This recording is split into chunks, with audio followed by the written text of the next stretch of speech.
Салам радиосунда жаңылыктар.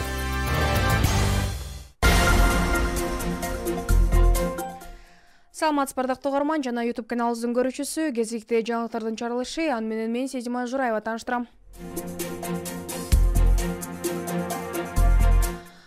Баткенде спорттук иш-чарадан жаракат алган чек-арачы каза болду. 8 ноябрда атайын спорттук иш-чарада коопсуздук эрежесин бузган Баткен облусунун чек-ара отрядынын келишимдик негизинде кызмат өтүп жаткан 27 жаштагы чек-арачы каза болду. Бул тууралуу Салам медиага УКМКнын чек-ара кызматынын басма сөз кызматы билдирди.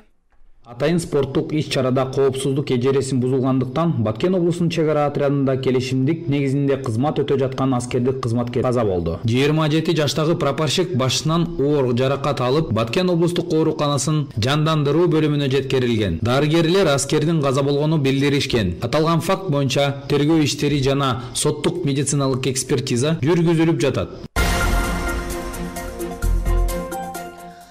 Баткенде жыл башынан бери 1096 тургун гепатитке кабылды. Бул тууралуу Баткен райондор аралык санап-өткөзүмөл борборунан билдиришти.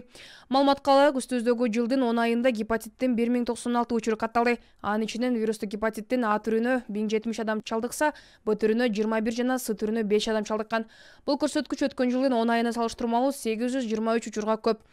Аймактык санап-өткөзүмөл борборунун ар бир айыл өкмөттөргө, шаардык, райондук билим берүү бөлүмдөрүнө, медицина мекемелерине жугуштуу сарык оорусунун алдын алуу боюнча санитардык милдеттемелерди берди.